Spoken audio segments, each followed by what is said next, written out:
Oke, baik teman-teman. Assalamualaikum warahmatullahi wabarakatuh. Selamat malam semuanya. Terima kasih untuk KBRU Institut dan Adidaya yang sudah ngundang kami untuk menjadi pemateri pada kesempatan malam hari ini. Jadi mungkin aku izin memperkenalkan diri dulu. Namaku Raihan Amar, biasanya dipanggil Raihan. Um, Background pendidikannya S1, aku belajar bidang teknik kimia di Universitas Brawijaya. Terus untuk S2-nya belajar tentang inovasi dan regulasi kimia atau Chemical Innovation and Regulation di dua universitas di Eropa melalui beasiswa yang disediakan oleh eh, pemerintah Uni Eropa yang dikenal dengan beasiswa Erasmus Mundus. Nah, makanya di sini tagline-nya yang aku tulis adalah beasiswa penuh pemerintah Uni Eropa, yang mana beasiswa ini memberikan kesempatan kita untuk belajar di lebih dari satu universitas dan lebih dari satu negara Eropa. Jadi sistemnya adalah joint degree atau em, pendidikan master yang diadakan oleh suatu konsorsium beberapa universitas. Jadi sebetulnya beasiswa ini sebetulnya mungkin tidak terlalu em, tidak terlalu banyak dikenal seperti beasiswa lainnya ya, seperti beasiswa mungkin beasiswa LPDP atau beasiswa Fulbright untuk belajar di Amerika atau beasiswa Chevening untuk belajar di Inggris gitu. Tapi sebetulnya menurutku pribadi beasiswa ini juga salah satu beasiswa yang sangat menarik dari sisi kegiatan belajarnya dan juga dari sisi bantuan finansial yang ditawarkan. Jadi beasiswa ini adalah beasiswa yang diadakan atau disalurkan oleh pemerintah Uni Eropa secara cuma-cuma ke mahasiswa-mahasiswa internasional. Jadi beasiswa ini tidak ada ikatan tertentu ya untuk mahasiswa atau yang akan menjalankan studinya. Dan terdapat tiga skema beasiswa, yaitu beasiswa S1, beasiswa S2 dan beasiswa S3. Nah, biasanya kalau untuk beasiswa S1 itu dikenal dengan sebutan International Credit Mobility. Jadi sifatnya tuh lebih kayak exchange. Jadi misalnya kita belajar di kampus Indonesia, kemudian beberapa semester, misalnya satu semester atau dua semester itu dapat beasiswa untuk belajar atau exchange di kampus tertentu di Eropa. Jadi sifatnya exchange ya, bukan beasiswa penuh yang belajar dari awal sampai kelulusan. Sedangkan beasiswa S2 itu skemanya adalah full scholarship, jadi beasiswa penuh, di mana mahasiswanya belajar di Universitas Eropa selama 2 tahun. Kemudian ada beasiswa untuk S3, itu disebut Marie Curie Action, di mana skemanya adalah kita belajar dan juga bekerja. Jadi statusnya seperti employee untuk mengadakan research yang ada di kampus atau institusi di Eropa. Nah, cuma karena topiknya kali ini S2 dan sesuai dengan pengalamanku adalah S2 yaitu Erasmus Mundus Joint Master's Degree. Jadi dikenal dengan beasiswa EMJMD kalau orang Indonesia bilang, atau beasiswa Erasmus untuk lebih gampangnya ya biasanya. Nah, jadi sebetulnya beasiswa ini tuh cukup simpel. Kita intinya cukup mengakses ke website ini, ke link ini yang nanti aku coba share ya mungkin di kolom chat. Jadi simpel aja. Jadi kita buka link ini, di sini akan muncul beberapa program atau beberapa jurusan yang bisa kita apply. Nah, itu tergantung ke teman-teman. Teman-teman backgroundnya apa, terus mau belajar apa itu semuanya lengkap di website ini. Jadi mungkin ada sekitar lebih dari 100 jurusan atau 100 program yang menawarkan beasiswa Erasmus Mundus yang sifatnya adalah package. Jadi konsorsium beberapa universitas mengadakan jurusan atau program belajar untuk mahasiswa-mahasiswanya, dan nanti mahasiswanya tersebut akan mendapatkan full scholarship untuk belajar selama 2 tahun. Keuntungan finansial dan beberapa keuntungan lainnya nanti akan aku tunjukkan di slide selanjutnya ya. Jadi intinya simpel aja teman-teman. Jadi tinggal buka website ini, kemudian nanti di situ ada katalog beberapa jurusan, terus mana yang kalian minati tinggal kalian apply melalui website masing-masing jurusan. Jadi infonya tentang persyaratannya apa aja, kemudian timelinenya apa kapan, kemudian bagaimana cara mendaftarnya, semua sudah disajikan di website ini. Dan ini karena sifatnya tiap jurusan itu juga syaratnya beda-beda, maka sistemnya spesifik per jurusan. Nanti aku kasih contoh di next slide ya tentang jurusan-jurusan apa saja, persyaratannya apa saja. Begitu. Jadi intinya untuk memulai pengetahuan kita tentang beasiswa Erasmus ini, kita tinggal mengakses ke website ini yang aku coba share ya nanti. Dan dari situ kita bisa menjelajah lah beberapa jurusan-jurusan yang nanti kita bisa uh, apply gitu. Nah, seperti yang sebelumnya aku sampaikan, jadi beasiswa MJMD ini melibatkan konsorsium universitas dan associated partner atau partner terasosiasi. Jadi misalnya jurusanku itu adalah Chemical Innovation and Regulation, jadi sifatnya adalah paket tiga kampus ya, kebetulan yang membuat program jurusan Chemical Innovation and Regulation. Tiga kampus tersebut berada di tiga negara yang berbeda, yaitu Universitas Algarve di Portugal, Universitas Bologna di Italia, dan Universitas Barcelona di Spanyol. Dan melalui tiga universitas ini, kita akan belajar di minimal dua dari tiga kampus yang ada. Kalau tahunku kemarin, aku angkatan 2021, tahun pertama belajar di Universitas Bologna di Italia, kemudian tahun kedua belajar di Universitas Barcelona di Spanyol. Jadi sifatnya adalah package konsorsium universitas dan apabila kita belajar di program tersebut maka kita akan belajar di minimal dua kampus dari paket-paket dari konsorsium yang membentuk. Cuma tiap jurusan beda beda universitasnya, beda jumlah konsorsiumnya dan beda juga timelinenya. Ini sebagai contoh ada jurusan yang cukup menarik juga karena kebetulan Adidaya berhubungan sama energi ya, jadi aku coba kasih contoh-contoh jurusan yang berhubungan dengan energi. Walaupun sebetulnya di program Erasmus itu jurusannya sangat luas, mulai dari energi ada, mulai dari lingkungan, mulai dari hukum, politik, sejarah, kebudayaan, ekonomi, semuanya ada. Cuma memang jurusannya sifatnya spesifik. Jadi bukan misalnya background kan S1 teknik kimia. Jadi kalau aku cari di jurusan Erasmus, nggak ada yang namanya teknik kimia ya. Jadi jurusannya sudah spesifik, em, sangat tematik ya, sesuai dengan interest kita masing-masing. Nah ini ada contoh yaitu jurusan lain yaitu Management and Engineering of Environment and Energy. Di sini ini adalah beberapa kampus yang mana kampus tersebut ada yang berasal dari Perancis, kemudian ada yang berasal dari Italia dan negara-negara lainnya. Jadi sifatnya memang sangat banyak variasinya, tergantung dengan jurusan apa yang mau kita apply. Nah, kampusnya di negara mana saja, dan pasti kita akan belajar di lebih dari satu kampus, itu sudah pasti. Jadi minimal sekali di dua kampus, di dua negara, itu sudah paling minimal. Temenku ada yang belajar di tiga kampus ada yang empat kampus ada. Jadi kalau empat kampus berarti ada 4 semester, tiap semester pindah-pindah. Nah itu juga skema yang cukup menarik ya.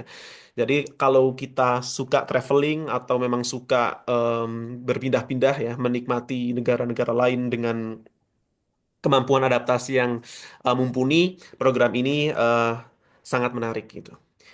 Kemudian ini ada contoh jurusan lain yang menurut saya sangat menarik dan sangat bagus dari segi universitas konsorsiumnya ya.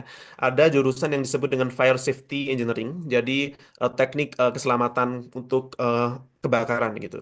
Nah ini memang jurusannya sangat spesifik. Cuma kalau kita perhatikan jurusan-jurusannya itu jurusan-jurusan unggulan. Mohon maaf, kampus-kampusnya adalah kampus-kampus unggulan di Eropa. Bahkan eh, konsorsium ini juga mempunyai kerjasama dengan kampus di benua lain, yaitu di Amerika, University of Maryland, dan di Queensland, Australia, yaitu University of Queensland. Jadi jurusan ini konsorsiumnya paketnya sangat bagus, universitas-universitasnya juga sangat bagus di Belgia, di Inggris, di Swiss, di Australia, dan di Amerika. Ini sebagai contoh saja kalau beasiswa Erasmus bisa menyajikan program atau jurusan dengan pengalaman yang menurut saya cukup unik lah untuk bisa berpindah-pindah dari satu negara ke negara lain. Nah, ini ada tabel yang yang aku coba kumpulkan ya. Jadi karena background kami mungkin energi, jadi kami coba mengcompile atau mengumpulkan beberapa program atau jurusan yang berhubungan dengan energi. Kemudian negara-negara apa saja yang universitasnya berada atau tergabung dalam konsorsiumnya. Kemudian ini adalah website-website dari masing-masing jurusan.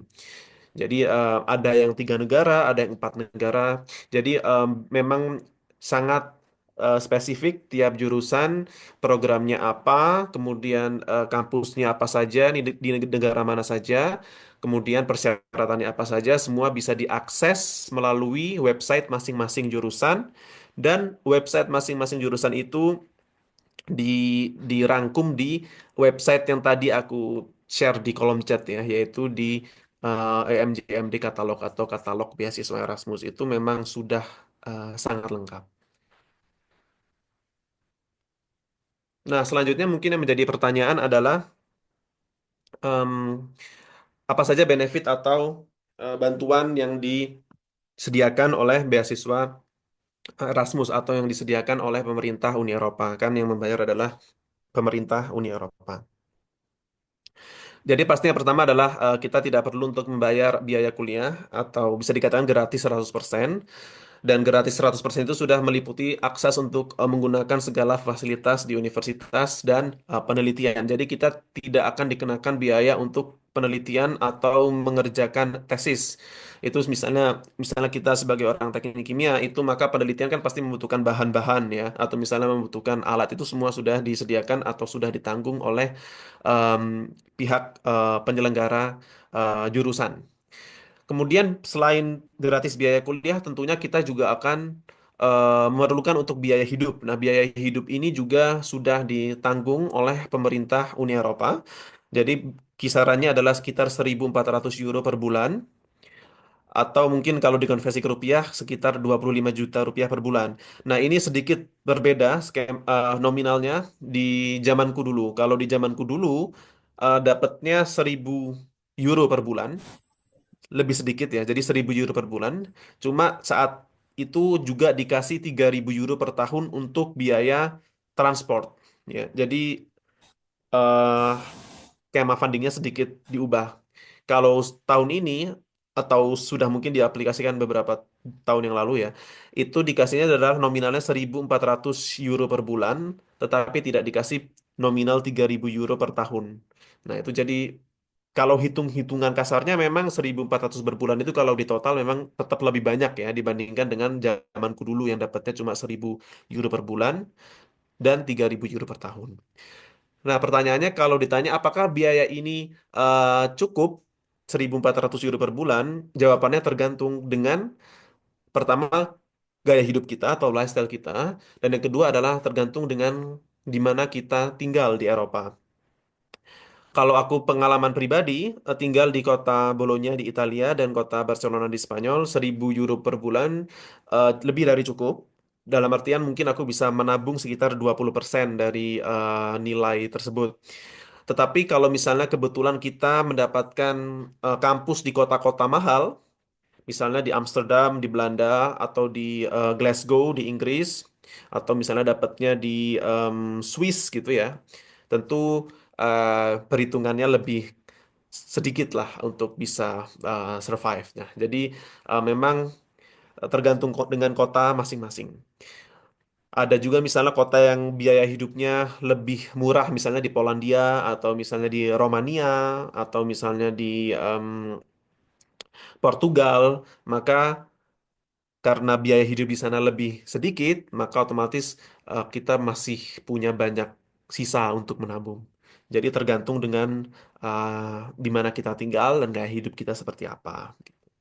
Kemudian yang ketiga adalah benefit memperoleh asuransi penuh itu sudah pasti. Jadi apabila kita ada masalah kesehatan atau sakit sudah ditanggung oleh asuransi. Kemudian yang keempat adalah kita dapat kelas untuk bisa mempelajari bahasa lokal. Walaupun sebetulnya dalam jurusannya sendiri, maka kita hanya perlu untuk menggunakan bahasa Inggris, tetapi kelas bahasa lokal itu memang mungkin diperlukan juga untuk bisa survival di tempat kita tinggal, karena mungkin beberapa wilayah di Eropa itu kan tidak banyak yang bisa bahasa Inggris ya. Jadi kalau di Eropa itu yang negara yang paling bisa bahasa Inggris itu adalah Belanda dan Jerman.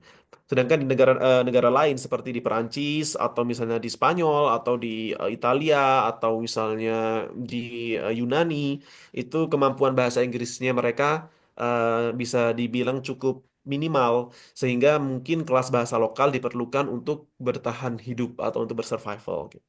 Kemudian ada kegiatan seperti field trip atau kegiatan musim panas atau misalnya jalan-jalan, site visit atau misalnya studi banding gitu itu juga ditanggung oleh penyelenggara atau jurusan. Kemudian ada pendampingan untuk pengurusan administrasi visa, registrasi, izin tinggal dan akomodasi itu juga mendapatkan bantuan untuk bisa dipermudah oleh pihak jurusan atau pihak universitas. Ini adalah contoh persyaratan apa aja sih yang dibutuhkan untuk mendaftar beasiswa Erasmus. Di sini aku ambil contoh suatu jurusan yang disebut Decentralized Smart Energy System atau DENSYS. Jadi di sini persyaratan dasarnya itu yang pertama adalah tentu kita harus punya ijazah atau surat keterangan lulus dari S1 kita di Indonesia misalnya. Misalnya kita lulusan S1 Indonesia, maka apabila sudah ada ijazah, surat keterangan lulus, dan juga transkrip akademik, maka kita perlu untuk memastikan apakah ijazah dan transkrip kita itu sudah bisa dipakai.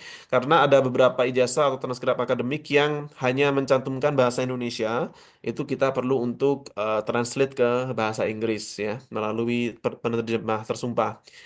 Kemudian ada dokumen umum lainnya adalah paspor atau ID dan beberapa dokumen administrasi gitu ya. Kenapa di sini disebut dokumen umum? Karena dokumen-dokumen ini yang otomatis sudah kita dapatkan atau sudah kita miliki gitu, tanpa perlu ada upaya-upaya khusus.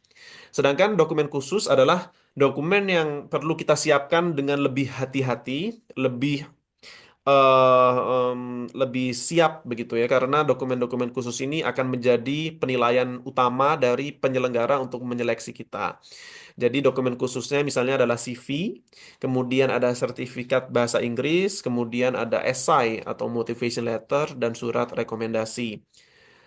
Beberapa jurusan dalam program Erasmus juga memiliki tambahan persyaratan administrasi, misalnya video yang menjelaskan kita berbicara di depan kamera dengan menggunakan bahasa Inggris, menjelaskan kenapa kita ingin masuk ke jurusan tersebut. Atau misalnya ada dokumen khusus lainnya persyaratan surat keterangan sehat itu juga ada beberapa jurusan yang meminta. Tapi kembali lagi ini adalah dokumen-dokumen dasar atau dokumen wajib yang diwajibkan oleh pemerintah Uni Eropa dalam mendaftar beasiswa Erasmus Mundus. Cuma untuk lebih detailnya jurusan-jurusan apa persyaratannya seperti apa mungkin bisa diakses ke masing-masing website jurusan. Nah, ini saya coba lebih detail tentang CV, sertifikat bahasa Inggris, dan research.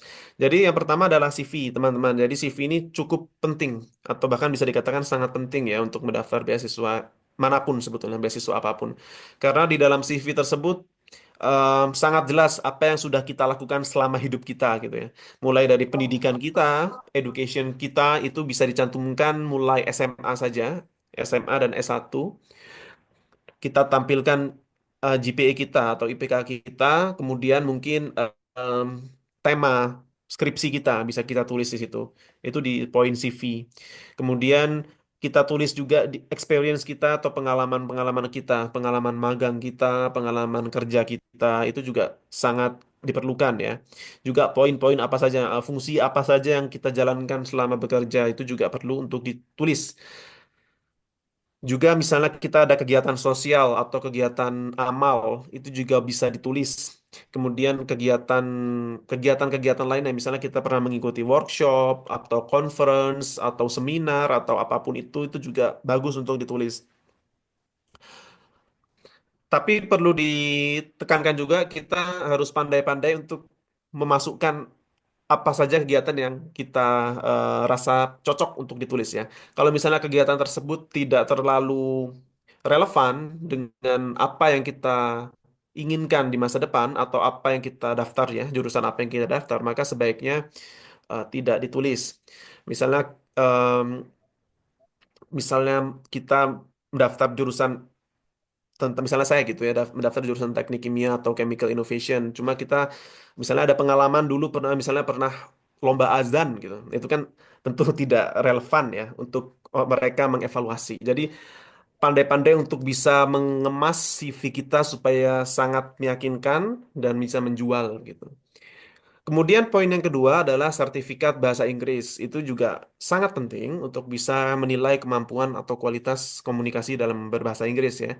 Jadi ada dua model tes bahasa Inggris yang diterima oleh beasiswa Erasmus Mundus yaitu tes IELTS dan tes TOEFL IBT. Nah, kalau aku pengalamanku pribadi dulu tes IELTS. Jadi tes IELTS itu ada empat penilaian ya, yaitu speaking, listening, writing, dan reading. Biasanya eh, yang diperlukan persiapan lebih dalam itu di bagian speaking dan writing. Setahu saya IELTS minimal yang dibutuhkan untuk bisa dinyatakan eligible atau sesuai dengan persyaratan minimal mereka adalah 6,5 ya. Sedangkan TOEFL IBT juga bisa menjadi alternatif selain IELTS, juga diterima. Cuma karena aku tidak punya pengalaman di TOEFL IBT, maka tidak bisa memberikan komentar banyak. Cuma jangan salah ya, TOEFL IBT bukan TOEFL ITP. Ya. Kalau TOEFL ITP tidak diterima. TOEFL ITP itu tidak ada speakingnya, tidak ada writingnya. Yang skalanya 500 sampai 600-an itu TOEFL ITP, itu beda itu tidak diterima. Kalau TOEFL IBT itu skala penilaiannya seingat saya 90-an sampai 100. Itu yang diterima. Karena persiapan bahasa Inggris ini sangat penting, maka teman-teman yang merasa dirinya butuh persiapan lebih bisa mengikuti les atau bimbel bahasa Inggris karena tesnya sendiri tes IELTS itu seingat saya tidak murah ya hampir 3 juta dan itu kalau misalnya ternyata nilainya di bawah 6,5 itu sudah pasti tidak bisa lolos gitu maka persiapan tes bahasa Inggris ini memang diperlukan waktu dan investasi yang cukup banyak. Kemudian poin ketiga yang penting juga adalah kalian pandai-pandai untuk mempelajari beasiswa itu sendiri atau pandai-pandai searching, pandai-pandai research tentang beasiswa itu sendiri. Kalau perlu juga tanya-tanya ke alumni atau ke kenalan-kenalan kalian. Itu sangat penting karena dengan banyak mempelajari beasiswa itu kalian akan tahu apa ya beasiswa ini sebetulnya itu menargetkan calon penerima beasiswa yang seperti apa. Kemudian melalui research ini kalian bisa mempelajari timeline beasiswanya sehingga bisa mempersiapkan lebih lebih waktunya lebih lama begitu. Jadi memang untuk mempelajari untuk bisa mendaftar beasiswa kalian harus pandai-pandai untuk mempelajari beasiswa itu sendiri dengan ya banyak-banyak baca di internet lah untuk beasiswa-beasiswanya. Kemudian hal yang menarik adalah ternyata sejak tahun 2022 itu beasiswa Erasmus Mundus tidak membatasi jumlah jurusan yang mau kalian apply. Kalau di zaman saya dan tahun-tahun sebelum saya, atau itu beasiswa Erasmus Mundus dibatasi kalian hanya bisa mendaftar 3 jurusan saja.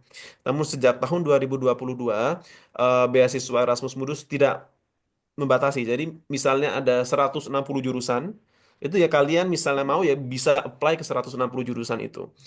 Dan kemungkinan diterimanya itu bisa lebih dari satu jurusan. Jadi sistemnya beda dengan sistem SNMPTN ya atau zaman saya SBMPTN itu kan ada pilihan satu, pilihan dua, pilihan tiga gitu ya. Kalau misalnya tidak diterima pilihan satu, maka yang diambil kemungkinan pilihan dua atau pilihan tiga. Nah, kalau beasiswa Erasmus Mundus, kalian bisa apply sebanyak-banyaknya dan ada kemungkinan peluang diterima di lebih dari satu jurusan itu. Karena sifatnya mereka pintu daftarnya masing-masing jurusan, tidak satu pintu di platform beasiswa Erasmus Mundus. Nah, ini kemudian sedikit saja karena berhubungan dengan energi. Jadi sebetulnya di Eropa itu beasiswanya tidak hanya beasiswa Erasmus Mundus. Ada beasiswa-beasiswa lain ya yang berhubungan dengan energi. Kebanyakan di negara-negara Skandinavia atau negara Eropa sebelah utara ya. Seperti Swedia atau Norwegia, Finlandia itu banyak menawarkan beasiswa lain atau skema beasiswa lain.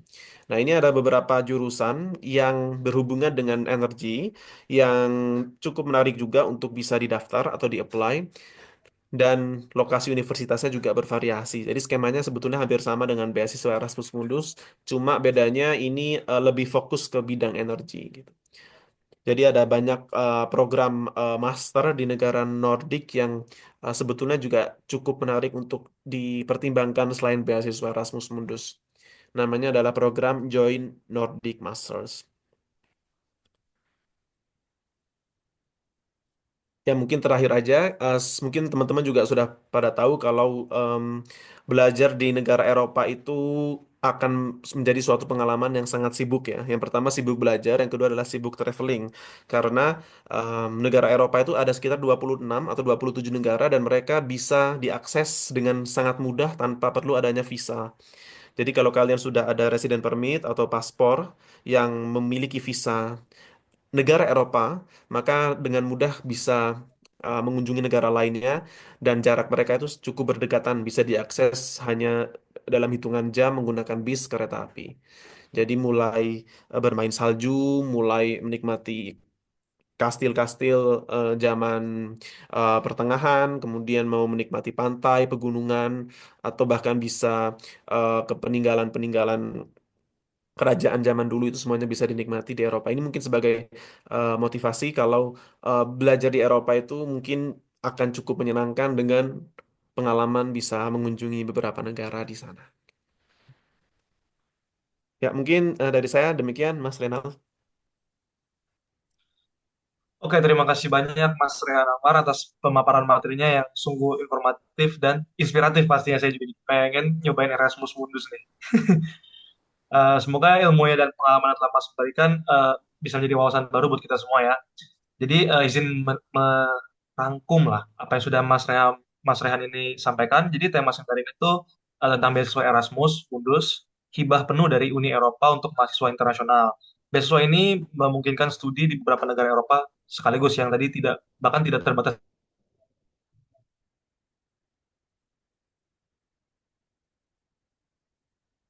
dari 3 jurusan saja setelah tahun 2022 program studi dari berbagai institusi dan universitas di daerah Eropa, di region Eropa.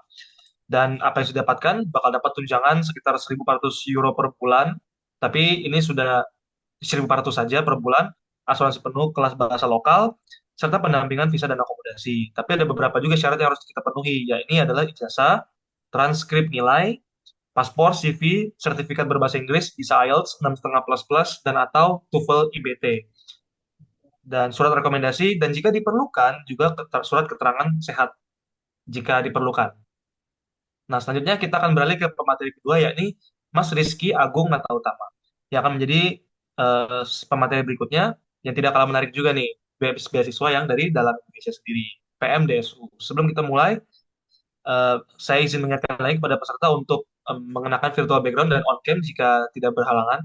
Dan ya, Mas Rizky, apakah sudah hadir di tempat, Mas? Oke, sudah siap. Oke, Mas Rizky. Waktu dan tempat dipersilakan, Mas. Baik, terima kasih Mas Reinhard. Izin share screen.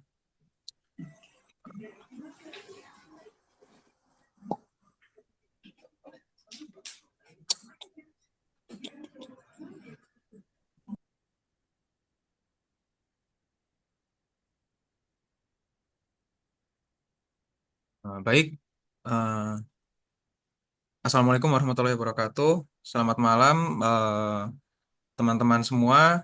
Sebelumnya, kami ucapkan terima kasih kepada Adidaya Inisiatif Energi bersama Kawur Institute sudah mengundang aku di sini untuk sharing aja ya mungkin ya sebagai awardee beasiswa PMDSU sekaligus nanti mungkin berbagi apa ya berbagi eh, sejauh ini yang aku tahu lah tentang gimana cara masuk beasiswa PMDSU dan eh, gimana aku menjalani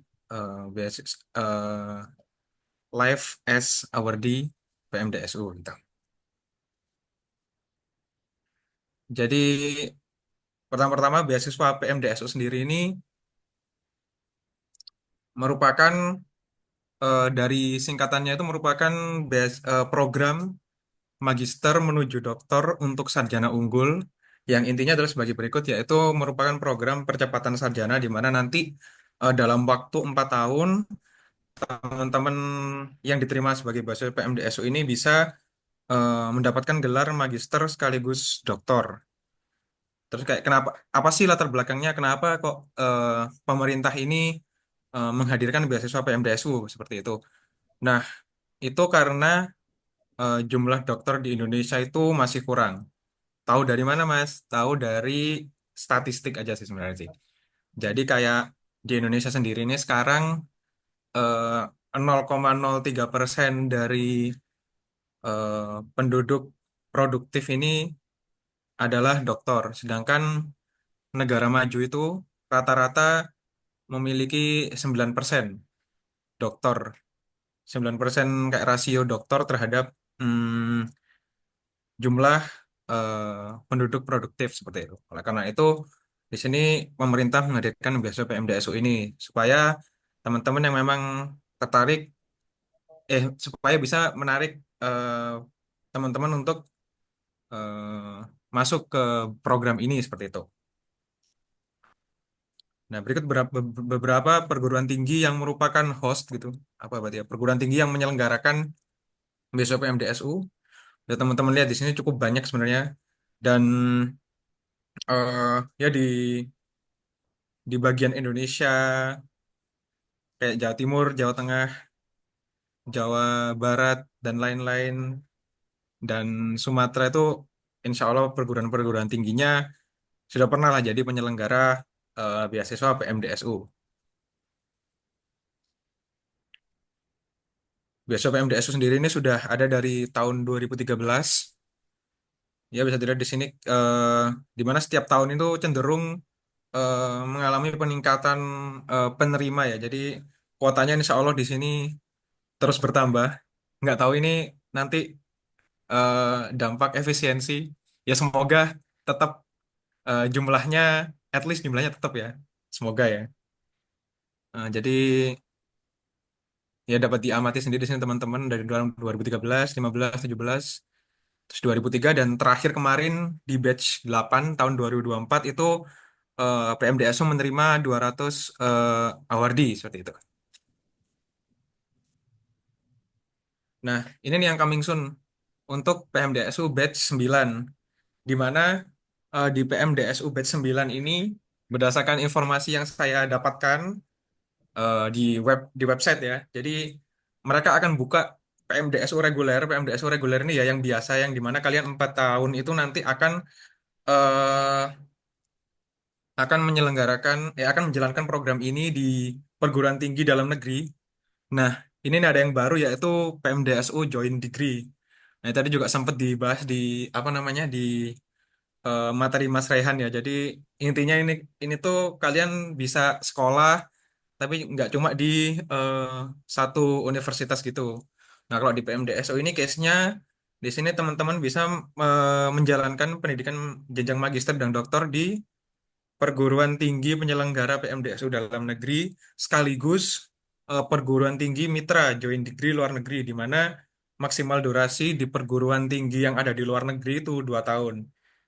Jadi kayak kalau teman-teman di sini pengen memaksimalkan apa ya, memaksimalkan kesempatan ini tuh ya bisa nanti berarti programnya kayak 2 tahun di luar, 2 tahun di dalam negeri gitu. Nah, itu untuk PMDSU batch yang akan dibuka selanjutnya nih batch 9. Tapi eh, berdasarkan informasi yang saya cari itu sementara ini masih ini ya masih apa namanya open recruitment promotor gitu. Jadi belum belum open recruitment mahasiswa. Jadi kurang tahu apakah tahun ini dibuka kayaknya, tapi kemungkinan besar baru akan dibuka tahun depan sepertinya ya. Intinya nanti teman-teman cek secara berkala aja informasi PMDSU-nya. Nanti hal-hal tentang teknisnya akan aku paparkan di slide-slide selanjutnya. Nah, benefitnya apa aja sih? Nah, yang pertama eh, biaya pendidikan ya atau UKT. Insya Allah di sini nanti teman-teman kalau misalkan menjadi awardee itu ya eh, bebas UKT, nggak perlu bayar UKT.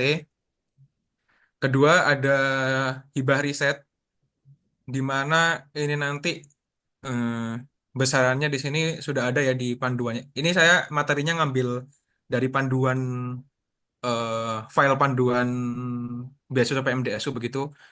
Di mana di sini untuk riset sendiri itu akan dapat maksimal 60 juta per mahasiswa per tahun selama 3 tahun dimulai tahun kedua. Jadi kan intinya tadi kalian kan programnya kan berjalan 4 tahun. Nah, eh, di tahun kedua sampai tahun keempat itu nanti kalian akan mendapatkan sebesar 60 juta per tahun untuk riset. Yang intinya nanti ketika kalian melakukan riset selama program ini ya tidak usah mengeluarkan biaya tambahan lagi seperti itu. Terus nomor tiga, ini ada namanya Program Peningkatan Kualitas Publikasi Internasional atau PKPI. Ini adalah nanti benefit yang diterima oleh teman-teman ya untuk teman-teman mahasiswa Awardi, di mana PKPI ini memungkinkan kita untuk eh, visit atau melaksanakan riset di luar negeri selama 1 semester. Jadi 1 semesternya ini minimal 4 bulan, maksimal 6 bulan. Nah ini menurutku kalau aku dulu sebagai apa ya scholarship hunter itu menurutku bagian yang menarik dari PMDSU itu ini gitu. Kenapa? Karena eh, kita kuliahnya tetap di dalam negeri nih, tapi eh, kita bakal dapat exposure yang menurutku cukup ke luar negeri gitu. Karena biasanya kan kalau misalkan kita keluar negeri nih, biasanya kan durasinya kan sangat pendek banget ya. Mungkin cuma visit paling cuma berapa, 2 3 hari atau mungkin 1 minggu 2 minggu gitu. Nah sedangkan PMDSO ini eh, apa namanya memfasilitasi kita untuk stay dalam waktu yang ya nggak sebentar-sebentar amat lah, lumayan kan 1 semester kan. Kalau kalau buat aku yang udah pernah menjalani juga, waktu itu kebetulan aku ngambilnya di Jepang di Tokyo. Oh ya ini dan bagusnya itu negaranya bebas ya. Jadi teman-teman di sini kalau misalkan udah dari sekarang misalkan pengen PMDSU dan pengen mau ke negara mana gitu bisa. Jadi bebas banget. Kayak kalian mau pergi ke negara mana nanti bakal tetap dibayarin oleh PMDSU ini. Nah, kalau menurut aku 1 semester itu udah cukup lah untuk ngerasain apa yang ngerasain exposure-nya entah itu budaya atau mungkin riset di luar negeri itu cukup dan udah menyenangkan gitu. Terus di keempat ini ada namanya program penguatan kerjasama promotor atau PKP. Nah ini untuk promotor, jadi ini tuh gandengannya fasilitas PKPI yang nomor 3 itu. Jadi intinya nanti eh, promotornya teman-teman atau dosen pembimbing teman-teman ini nanti dikasih kesempatan juga oleh PMDSU untuk nemenin teman-teman ke luar negeri itu. Tapi jangka waktunya lebih singkat gitu, kayak maksimal maksimal 1 minggu atau ya maksimal 1 minggu gitu, 5 sampai 7 hari atau 5 sampai 10 hari gitu. Ya itu mungkin apa ya, ya jaga-jaga aja lah barangkali teman-teman kaget di sana gitu. Jadi ya, nanti bisa lah ngajak promotor gitu, nemenin untuk awal-awal awal-awal keluar negeri gitu. Terus yang kelima, ya selain tadi biaya pendidikan kalian di cover, nanti kita teman-teman juga akan dapat biaya hidup, biaya buku, dan pendukung penelitian, di mana besarannya di sini sesuai standar yang ditetapkan oleh Ditjen Diktiristek gitu, yang ditetapkan oleh kementerian. Yang insya Allah untuk teman-teman hidup dan fokus apa ya, fokus kuliah aja itu insya Allah menurutku cukup. Jadi kayak teman-teman udah nggak perlu nyari kerjaan tambahan atau apa gitulah buat hidup. Insya Allah cukup. Kalau teman-teman hidup sendiri, teman hidup sendiri. Nah, ini tadi yang sempat aku sebutin ya, eh, menurutku ini salah satu program unggulannya biasa PMDSU, ya PKPI, di mana ya ini yang paling sering, yang paling banyak atau paling favorit mahasiswa-mahasiswa PMDSU ya ke Jepang. Tapi di sini juga nggak menutup negara-negara lainnya juga, karena seperti yang udah aku sebutin tadi, kalau misalkan kalian bebas banget pilih negaranya asalkan eh, bisa dapat kerjasama lah dengan apa namanya profesor di sana gitu. Asalkan profesor di sana oke, nah pasti nanti tinggal dilaporkan ke PMDSU, PMDSU mau bayarin gitu. Kalian pergi ke negara mana aja gitu. Jepang ada di Amerika Serikat juga, ada di Inggris, Jerman dan Korea. Dan ini pun masih banyak negara-negara lain ya. Kalau misalkan teman-teman pengen ke Arab, itu juga ada temanku yang ke Arab. Atau nggak mau yang jauh-jauh banget kayak cuma ke Malaysia, Singapura gitu juga bisa. Atau teman-teman di sini, atau mungkin ada teman-teman yang nggak mau pergi ke luar negeri itu juga bisa. Jadi ada skema daringnya juga. Tapi ya kalau aku eman gitu. Kalau aku sih sayang gitu. Tapi ada. Jadi ada skema daring ada, atau kalian mau cuma di dalam negeri aja. Misalkan kalian pengen nyoba riset di BRIN gitu, juga bisa juga. Jadi kayak bebas aja teman-teman. Jadi ini kayak program program kalian bisa ngerasain fasilitas di luar kampus perguruan tinggi asal kalian lah intinya. Nah, ini udah mulai masuk ke teknis. Nah, ini timeline yang aku pakai eh, PM timeline dari PMDSU batch 8 sebelumnya, batch 8. Karena batch 9 tuh belum keluar panduannya kebetulan. Terakhir aku cek di web itu masih panduan untuk seleksi promotor ya, belum seleksi mahasiswa. Jadi biasanya PMDSU ini seleksi perguruan tinggi dulu, baru seleksi promotor, terus baru nanti ada seleksi mahasiswa yang terakhir tuh. Nanti yang kalian bisa daftar-daftar itu waktu fase seleksi mahasiswa. Nah, seleksi mahasiswa itu biasa. Nah, ini kalau misalnya berdasarkan yang batch 8 kemarin, batch 8 yang tahun kemarin itu mungkin sekitar Juli dibukanya. Buka di Juli. Oh, tunggu-tunggu. Sekarang masih bulan Februari. Oh, jadi mungkin sorry sorry tadi aku sempat bilang kalau misalkan yang batch 9 itu nggak dibuka 2025 ya. Mungkin dibuka berarti, guys. Jadi mungkin dibuka karena pendaftarannya itu untuk mahasiswa kira-kira startnya Juli. Nah, selanjutnya ada seleksi administrasi untuk beasiswa PMDSU dan seleksi akademik yang menyesuaikan kebijakan PT penyelenggara. Nah, ini berlangsung secara paralel. Jadi gimana tuh maksudnya paralel? Jadi beasiswa PMDSU ini agak beda dari beasiswa-beasiswa pada umumnya. Biasanya kalian entah itu dapat beasiswanya dulu, kalau misalkan LPDP tuh, kalian biasanya kan kayak dapat beasiswanya dulu, bisa dapat beasiswanya dulu, baru daftar univ yang mau dituju, atau sebaliknya, daftar univnya dulu, dapat LOE, baru daftar beasiswanya. Nah, PMDSU ini harus barengan. Jadi waktu kalian daftar PMDSU beasiswanya, kalian secara paralel harus daftar di kampusnya itu, harus daftar di kampusnya itu untuk jadi maba kampus itu gitu. Nah, kalau yang tentang seleksi di PMDSU-nya itu jelas udah ada di nanti namanya panduan lah yang dari tadi aku sebutin ya. Jadi nanti di di di web itu tinggal kalian ketik panduan PMDSU itu pasti nanti ada lah file PDF-nya berdasarkan batch berapa kalian mau daftar gitu. Jadi nanti tinggal diikutin aja di situ apa namanya panduannya, dan itu insya Allah nggak terlalu minta banyak persyaratan lah. Dan nanti aku bahas di setelah slide inilah persyaratan-persyaratannya. Nah, yang kampus ini mengikuti eh, perguruan tinggi masing-masing. Contoh, misalkan aku dulu di ITS, ya aku ikut eh, seleksi atau persyaratan masuk yang diterapkan oleh ITS. Misalkan kayak butuh TOEFL berapa, terus butuh apa biasanya kalau misalkan daftar di Universitas Indonesia itu, universitas yang ada di Indonesia itu biasanya perlu apa namanya TPA, tes potensi akademik dari Bappenas itu dan lain-lain itu mengikuti kebijakan perguruan tinggi penyelenggara. Nah, untuk batch 9 tadi kan ada yang join degree tuh. Nah, mungkin nah itu aku kurang tahu juga nanti. Sebenarnya menarik ya, menarik untuk nanti aku pelajarin juga kalau misalkan panduannya udah keluar kayak gimana sih nanti kalau misalkan ngeparalelin sama perguruan tinggi di luar negeri gitu gimana gitu. Nah, udah sih biasanya gitu aja sih. Itu, nah terus udah pengumuman seleksi, udah keterima apa enggak, udah terus sekitar September itu kan kalian udah masuk kuliah gitu kan biasanya kan, gitu. Nah, ini tadi yang aku bilang ya. Jadi persyaratan dokumen seleksi PMDSU-nya itu dikit, guys. Jadi itu cuma butuh ijazah, transkrip, EKTP, sama nah ada surat-surat pernyataan gitu. Nggak ada nggak ada butuh sertifikat eh, kebiasaan bahasa Inggris kayak TOEFL, IELTS dan lain-lain itu nggak ada, beneran nggak ada. Nah, tapi apakah nggak dibutuhin? Mungkin kemungkinan besar dibutuhin ketika kalian seleksi perguruan tinggi.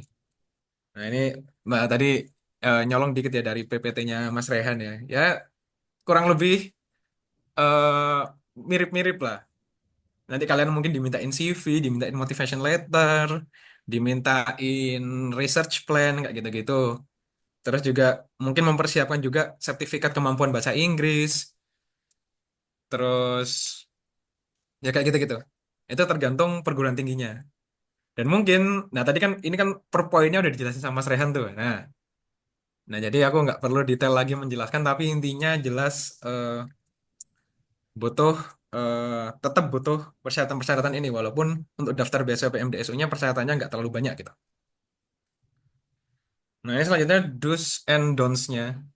Ya, jadi apa sih yang perlu teman-teman di sini harus lakuin kalau misalkan tertarik nih sama beasiswa PMDSU? Yang pertama jelas cek secara berkala official IG account akun IG-nya PMDSU ya, ketik aja di search kalian PMDSU itu ada.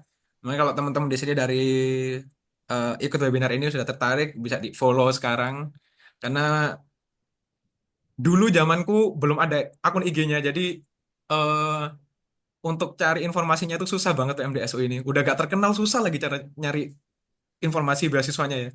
Nah, sekarang itu alhamdulillah akhir-akhir ini lumayan loh. Mereka promosinya udah lumayan aktif. PMDS apa namanya? Official IG akunnya ini aktif. Bisa di-follow, diikutin terus infonya secara berkala kedua dan juga kalian eh, cek juga di website pmdsu.id itu. Nah, itu intinya adalah ngecek udah ada belum sih panduan pendaftaran beasiswa PMDSU untuk batch 9 yang akan buka ini. Tuh, untuk mahasiswa. Sejauh ini soalnya yang aku tahu panduannya untuk perguruan tinggi dan promotor gitu, masih seleksi promotor mereka. Kedua, baca dan perhatikan dengan seksama file panduan. Saya udah aku bilang berkali-kali nih tentang ini. Terus, nah ketiga nih proaktif untuk approach calon promotor. Nah jadi intinya kelolosan kalian di beasiswa PMDSU ini sangat bergantung pada calon promotor yang akan menerima kalian gitu. Jadi biasanya kalau misalkan calon promotor yang mau kalian eh, yang kalian apply oke untuk menerima kalian jadi mahasiswa PMDSU-nya, itu insya Allah waktu seleksi administrasi PMDSU, pokoknya di dua seleksi yang paralel tadi, insya Allah nanti lancar gitu, lulus. Intinya itu aja. Jadi PMDSU-nya sendiri itu nggak ada interview segala macam, tapi nanti yang menentukan itu calon promotor kalian. Biasanya calon promotor kalian yang akan minta kayak, eh, saya mau interview kamu gitu. Atau malah case-nya nggak ada sama sekali, kayak cuma nyetor apa namanya cuma nyetor berkas-berkas aja terus nanti calon promotornya yang mempelajari gitu. Itu sangat berbeda ya antar antar calon promotor yang tersedia gitu. Jadi kalian harus eh, proaktif untuk cari informasi dan approach calon promotornya gitu. Nah, informasi tentang calon promotornya ini ada di mana? Di web PMDSU nanti. Kalau misalkan emang eh, timelinenya sudah mulai untuk seleksi mahasiswa, nanti di website pmdsu.id ini akan ada list calon promotor dan topik risetnya dan gimana cara menghubunginya. Entah itu pakai email atau nomor, tapi biasanya pakai email gitu. Nah, selanjutnya nih yang nggak boleh. Jelas kalian tidak disarankan untuk mempersiapkan aplikasinya mendadak gitu ya. Kayak hal-hal yang emang udah bisa disiapkan jauh-jauh hari, kayak sertifikat bahasa Inggris dan lain-lain itu mungkin bisa disiapkan dari jauh-jauh hari gitu. Intinya kayak gitu. Nah, ini yang terakhir yang nggak boleh dilakukan adalah ragu-ragu dan tidak percaya diri. Nah, ini kan karena poin terakhir, jadi aku mau jelasin dikit aja. Jadi ceritanya ini terjadi asli ya. Jadi kayak di tempatku ini di Teknik Kimia ITS itu ada salah satu promotor yang emang menurutku saat itu terkenal. Nah, karena habis meluluskan salah satu dokter termuda lah waktu itu di zamannya ya, lulus dokter 25 tahun gitu. Udah diundang ke Hitam Putih dan lain-lain gitu. Jadi terkenal gitu lah kayaknya. Nah, ada nih temanku mau sebenarnya dia sangat srek untuk apply ke beliau gitu. Calon promotor A lah kita sebut. Tapi dia ragu-ragu gitu kayak ini calon promotornya terkenal gitu. Kayak "Oh, bisa nggak ya aku masuk sini gitu. Bisa nggak ya aku eh, apply di sini gitu. Nah, karena dia ragu-ragu akhirnya dia nggak jadi apply ke promotor tersebut. Nah, dia apply ke promotor lainnya. Nah, alhamdulillahnya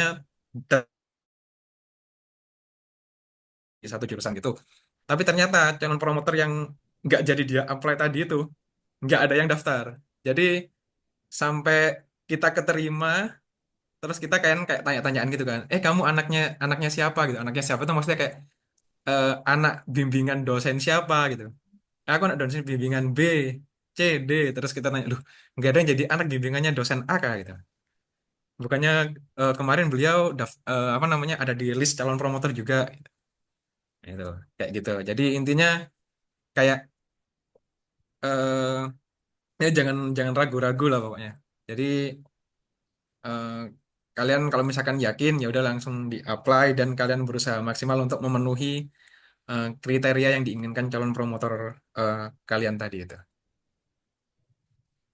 Sekian sih presentasi dari saya. Eh, saya kembalikan ke Mas Reinhard sebagai MC. Oke. Baik, terima kasih banyak Mas Rizky atas materinya yang sungguh eh, ini ya, sangat akselerasi ya rasanya ini riset-riset di negara lain. Saya sungguh juga tertarik lah ini PMDSU ini program pemerintah yang lumayan oke lah saya lihat. Nah, mungkin karena oh ya, saya izin merangkum dulu. Jadi webinar ini membahas tentang beasiswa PMDSU. Sebuah program untuk mahasiswa yang ingin langsung melanjutkan dari S1 ke S3, S1 unggulan. Dengan pendanaan penuh, beasiswa ini diselenggarakan oleh berbagai perguruan tinggi di Indonesia yang berkembang di setiap tahunnya. Bahkan sekarang sudah ada yang joint degree dan ada reguler juga. Dan keuntungan dari beasiswa ini adalah pendanaan penuh untuk studi, biaya hidup, serta kesempatan riset di institusi akademik unggulan luar negeri maupun dalam negeri. Untuk mendaftar, peserta harus menyiapkan ijazah, transkrip, IKTP, serta dokumen-dokumen lain yang bisa menjadi pedoman resmi di situs PMDSU. Tetapi, quote unquote, penting atau tidak penting, tetap disiapkan juga ya Mas, berarti sertifikat bahasa Inggrisnya, TOEFL atau IELTS. Dan timeline-timeline pendaftarannya bisa langsung segera dicek di Instagram atau website-websitenya PMDSU sendiri. Dan sekarang kita akan masuki sesi Q&A. Untuk para peserta yang ingin bertanya bisa langsung raise hand dan atau open mic atau chat di grup chat Zoom dan atau kalau misalnya malu-malu bisa langsung private chat ke saya aja ntar saya bacain anonim kok. Nah jadi dari tadi sudah ada yang nge-booking slot nanya nih untuk Mas Rizky. Jadi pertanyaannya gini, PMDSU itu tetap wajib ada TOEFL IELTS ya Kak atau bisa ITP? Biasanya bukanya berapa bulan, bulan berapa ya Kak? Pertanyaan dari Kak Aulia. Mungkin bisa dijawab Mas Hmm, Rizky. Langsung dijawab aja nih berarti ya. Enggak Mas. Oke. Baik, jadi eh, tetap wajib ada TOEFL atau IELTS. Jawabannya iya, tapi bukan untuk daftar PMDSU-nya. Tadi kan sudah sempat saya sebutkan juga. Jadi kan daftarnya paralel tuh. Daftar biasa PMDSU sama daftar universitasnya. Nah, kemungkinan besar di daftar pas daftar universitasnya itu yang perlu sertifikat bahasa Inggris. Bisa ITP nggak? Kalau misalkan biasanya untuk daftar di universitas yang ada di Indonesia atau dalam negeri, insya Allah ITP cukup. Tapi di PMDSU yang baru ini, yang PMDSU batch 9 yang akan buka ini, tadi kan sempat saya bahas sedikit kalau misalkan akan ada program joint degree.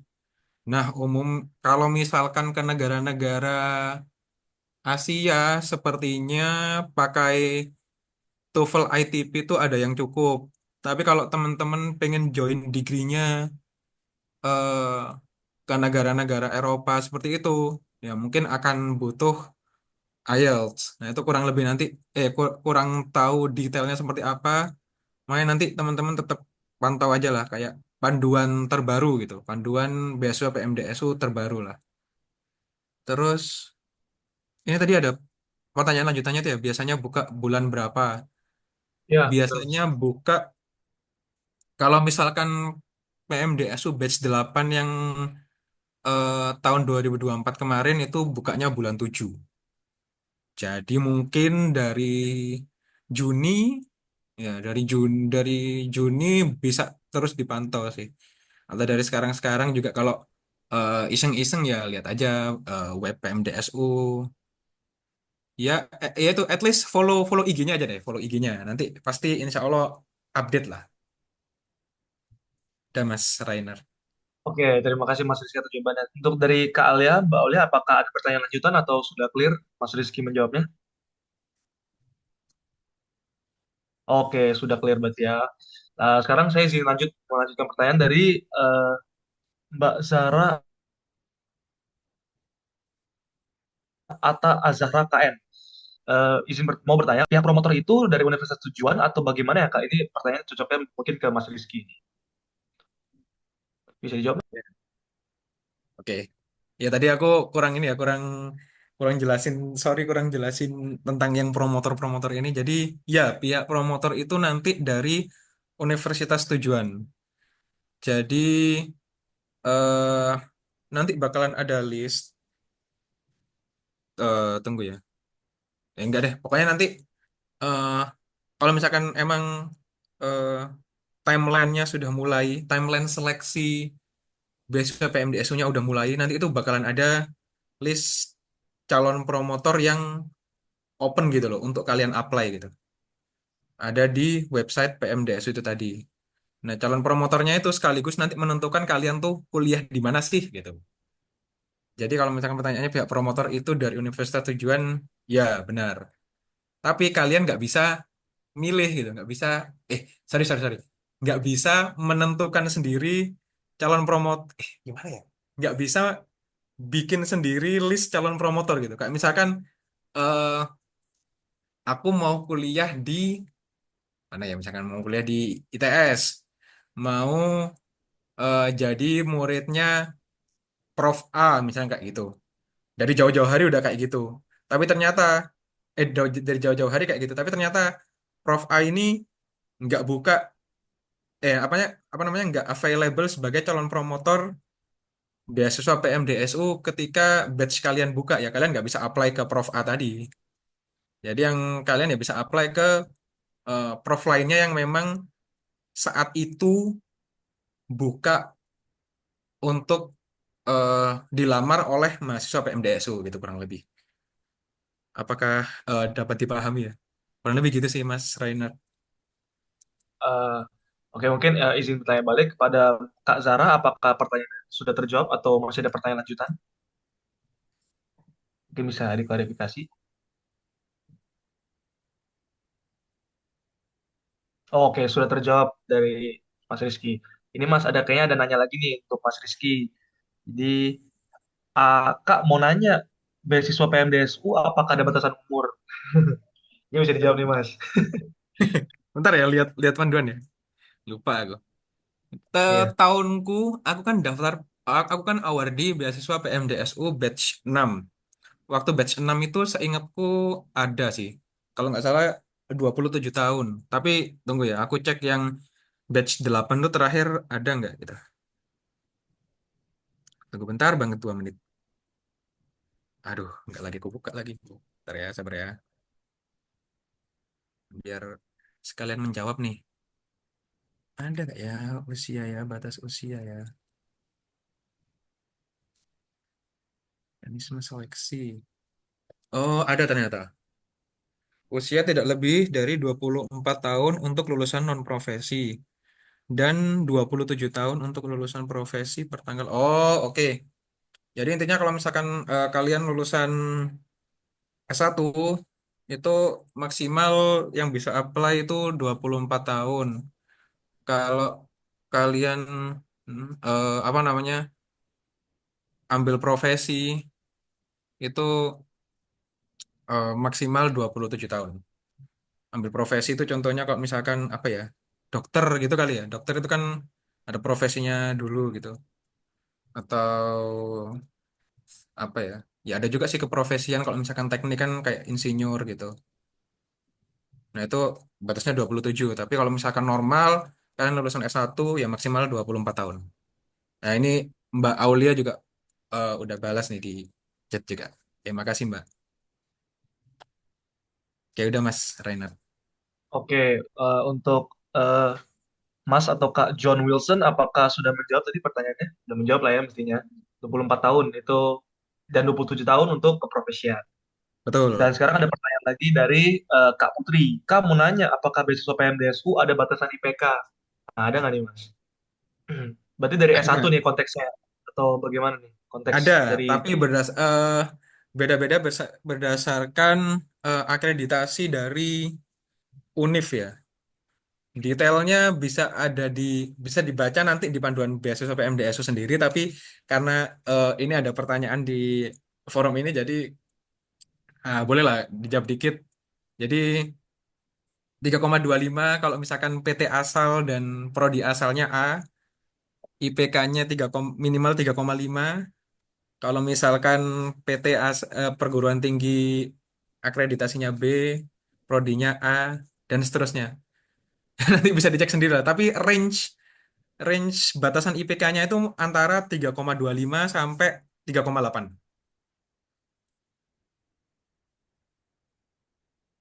Oke, saya juga kaget tuh dengar 3,8 ya. Nah, itu Perbatasan. 3,8 ya kalau misalkan ya tergantung akreditasi sih. Jadi nanti di Iya, ketika tuh akreditasi akreditasi, UNIF dan kaget ininya. juga nih dengar 3,8. Tapi Betul, aku untuk juga Kak kaget Putri barusan apakah baca. tinggi sekali ya? Untuk Kak Putri Betul. apakah sudah menjawab Kak Putri?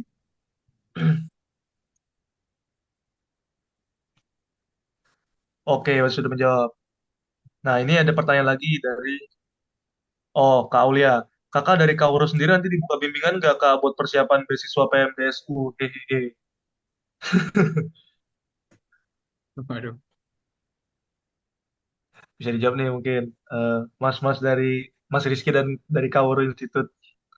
Nah, betul. Eh, yang bisa jawab ini dari Kabar Oh, Institute. dari Kauro Institute ya, Ya, ya, mungkin ya. bantu Ya, saya kan Kauro Institute kebetulan bisa bantu menjawab. kebetulan star nggak Ini aku jawab aja nggak guest. apa-apa.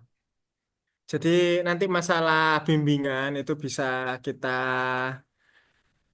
usahakan ke depannya ini gimana. Ini program yang cukup baik. Nanti kita lihat antusiasme dari teman-teman sendiri ini bagaimana. Gitu aja sih. Ini kan cuman awalan pengenal. Kalau sekiranya banyak yang tertarik, kita pertimbangkan lebih lanjut nanti. Koordinasi sama teman-teman Kawero. Gitu ya. Gitu. Ah, Oke, aman Mas Daud. Berarti untuk Mbak Aulia ntar dari tim Kaworu bakal coba mengusahakan. Nanti mungkin bisa dihafalin nih kontaknya Mbak Aulia kan ada di grup WA juga ya. Nah, terus ada pertanyaan nih untuk Mas Rehan. Dari Mbak Sinta. Selamat malam Kak. Mohon izin bertanya kepada Kak Rehan. Untuk pendaftaran beasiswa Erasmus Mundus itu bukannya bulan apa ya Kak? Atau mengenai timeline pendaftaran seperti apa? Mohon arahannya. Terima kasih Kak. Oke, terima kasih. Untuk timelinenya sendiri biasanya dibuka bulan November atau Oktober dan biasanya tutup Februarian lah. Jadi akhir tahun sampai awal tahun gitu. Jadi kalau sekarang kayaknya udah lewat, jadi ditunggu akhir tahun ini. Jadi masih ada Oke, waktu lah untuk persiapan. oh ya. Oke, mungkin untuk Mbak Sinta, apakah Mas Ren sudah menjawab pertanyaannya? Atau ada pertanyaan lanjutan?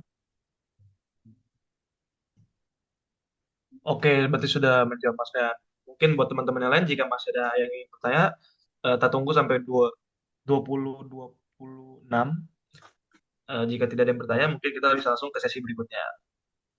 Dan diingatkan lagi, untuk bertanya bisa segera send open mic dan atau chat di kolom chat Zoom dan atau private chat ke saya bacakan.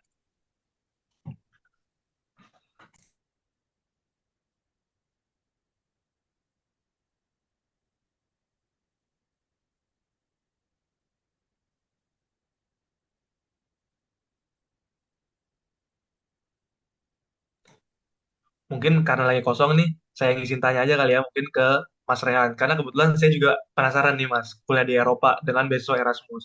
Mas mau izin tanya, kan Mas kan tadi S2 ya Mas.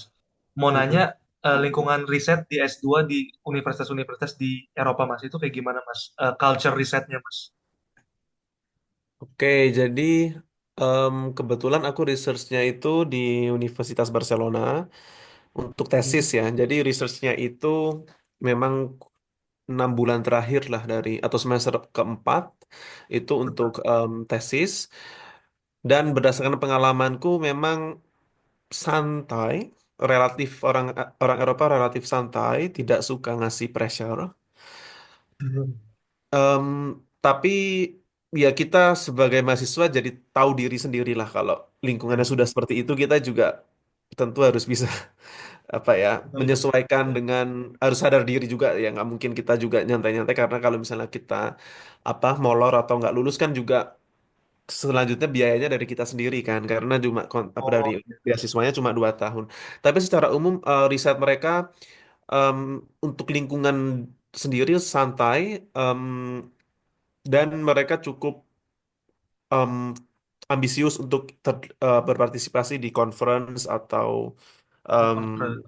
iya kegiatan-kegiatan akademik internasional itu mereka sangat suka untuk berpartisipasi. Jadi iya kalau dibandingkan dengan apa yang saya alami di Eropa dan Indonesia memang lingkungan di sana untuk riset memang jauh lebih mendukung gitu. Oh, dari tools-toolsnya juga mungkin lebih lengkap ya Mas mungkin ya Ya dari tools. betul. Hmm.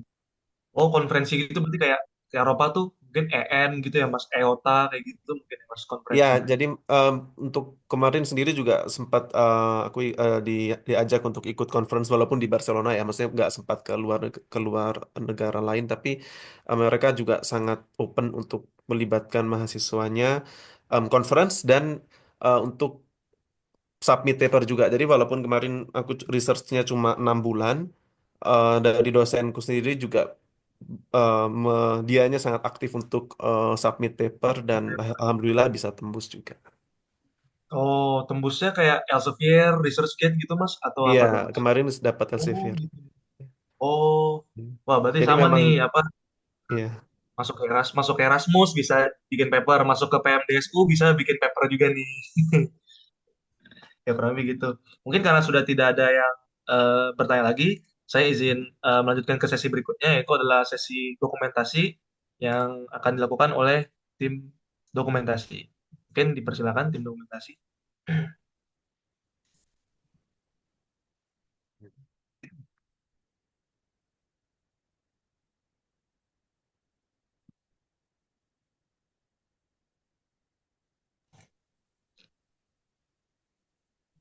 Eh, Halo, apakah divisi dokumentasi ini?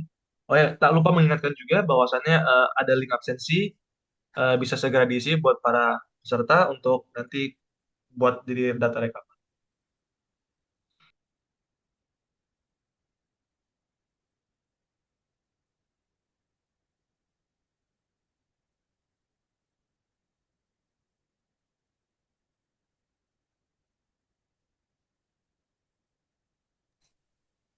Halo, apakah dokumentasinya ada? Oke, kalau gitu saya saja yang izin men-screenshot ya. Mungkin jika tidak berhalangan bisa on cam dan atau kenakan virtual background-nya. Dalam hitungan satu, dua, tiga.